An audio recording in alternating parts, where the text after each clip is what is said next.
भोपाल में होने वाले बड़े आयोजनों के लिए अब कन्वेंशन सेंटर बनाया जाएगा, जिसकी आधारशिला कल सीएम डॉक्टर मोहन यादव ने रखी।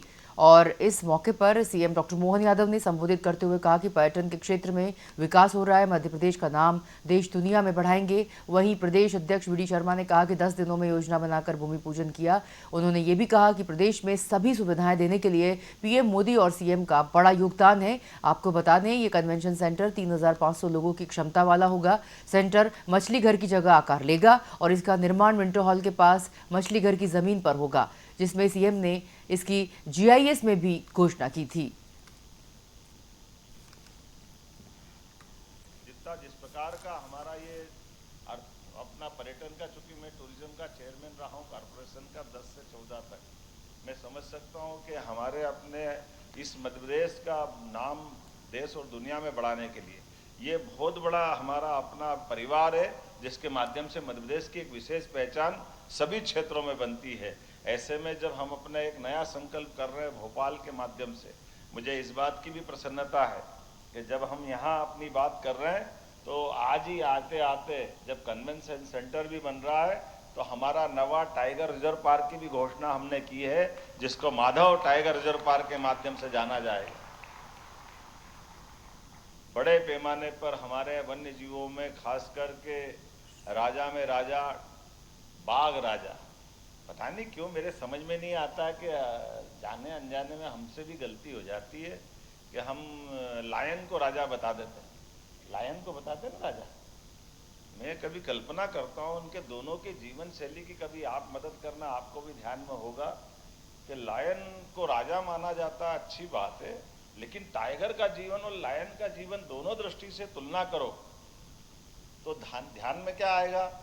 लायन अपने परिवार के साथ रहता है, उनकी अपनी मादाएं वो शिकार करेगी, उनका अपने परिवार बच्चों के साथ भोजन पानी का प्रबंधन होगा, लेकिन वो महाराज शिकार विकार में विश्वास नहीं करते। जब शिकार मिल जाए तो जाके खाने में सबसे पहला हक अपना बताते।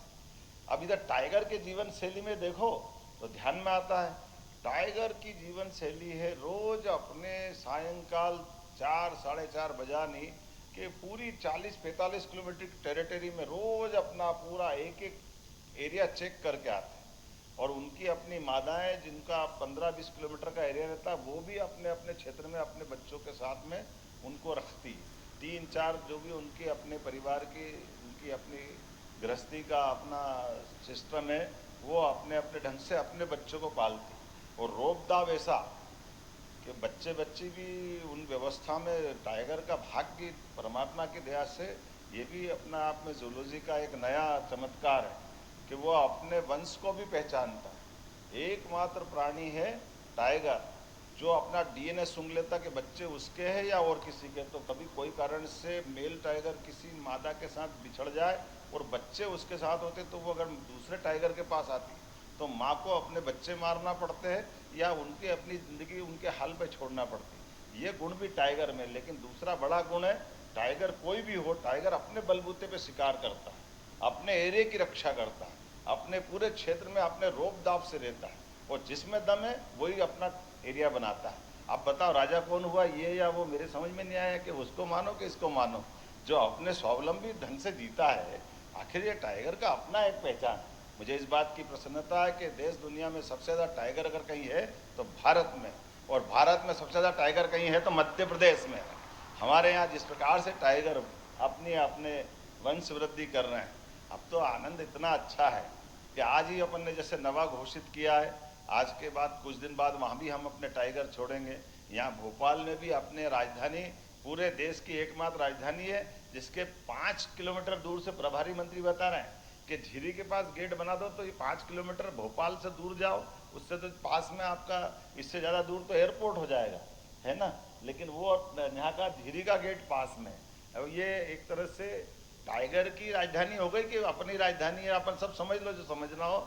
लेकिन ये कुल मिला करके टाइगर रिजर्व के आधार पर एकमात्र राजधानी जिसका नेशनल पार्क के नाते से वो सम्मान बढ़ा। और ये हमारे उस भाव को भी लाता है जब हम मानव के साथ वन्य जीवों के सहअस्तित्व की भावना के आधार पर साथ में जीवन जीने की अपनी जो पद्धति है उसका ये आनंद है। भोपाल के ताल में मगर भी मिलेंगे, घड़ियाल भी मिलेंगे, जंगल में शेर भी मिलेंगे हम और आप सब मिलकर के भी यहाँ भोपाल की शान बढ़ा रहे हैं और भोपाल 1000 साल का राजा भोज का काल का भी याद दिला देता है। किसी भी प्रकार के आयोजन कर सकें, जो भोपाल पूर्ण नहीं था, जिसके कारण आज माननीय मुख्यमंत्री के उस विजन को 10 दिनों के अंदर उसकी योजना बना करके आज उसका भूमि पूजन कर रहे हैं। ऐसे आदरणीय मुख्यमंत्री डॉक्टर मोहन यादव जी के लिए जोरदार तालियों से हम सब लोग अभिनंदन करें। हमारे प्रभारी मंत्री आदरणीय चैतन्य कश्यप जी, हमारे वरिष्ठ विधायक आदरणीय रामेश्वर जी, भगवान दास सबनानी जी, किशन सूर्यवंशी जी, शिवशेखर जी, टी लैया राजा जी और उपस्थित हमारे सभी पत्रकार मित्रों, वास्तव में भोपाल की एक बहुत ये ज़रूरत थी। इंदौर में कन्वेंशन सेंटर है, भोपाल के अंदर नहीं था। खजुराहो में भी एक अच्छा कन्वेंशन सेंटर है, लेकिन राजधानी होने के कारण से जिस प्रकार की ज़रूरतें थीं, तो यही हमारा एक जो वर्तमान का जो कुशाभाऊ ठाकरे जी के नाम पर हमारा जो इंटरनेशनल कन्वेंशन सेंटर है, इसकी क्षमताएं, बाकी सारी चीज़ें हम सब लोग ने देखा है, लेकिन भोपाल को इस बात की ज़रूरत थी। तो इस प्रकार का आज ये प्रयास हम सफलता की ओर अग्रसर हो रहे हैं कि इसका भूमि पूजन हो रहा है और 26 में ये कंप्लीट तैयार होकर के हमें उस दिशा में कि हम किसी भी प्रकार के आयोजन कर सकते हैं।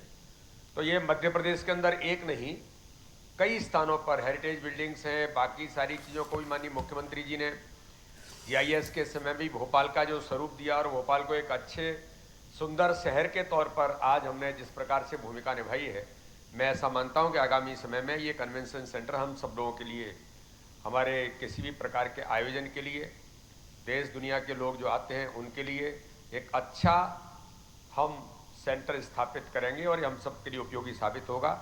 इसी आशा और विश्वास के साथ मैं पुनः एक बार माननीय मुख्यमंत्री जी को बधाई देता हूं, उन्हें बहुत शुभकामनाएं देता हूं और भोपाल वासियों को सभी को इस बात के लिए बहुत शुभकामनाएं कि उन्हें एक बड़ा कन्वेंशन सेंटर आज उसकी शुरुआत भूमि पूजन इस नाते से माननीय मुख्यमंत्री जी ने किया है। माननीय प्रधानमंत्री जी यहाँ पर आए थे और वो भी जब कार्यक्रम यहाँ पर आयोजित करके उनके मन में भी इस प्रकार की चीज़ें थीं कि भोपाल के अंदर इस प्रकार से नए कुछ प्रयोग होंगे, तो उस भावना के अनुरूप माननीय मुख्यमंत्री जी ने आज ये सौगात दी है। बहुत बहुत धन्यवाद। जय हिंद, जय भारत।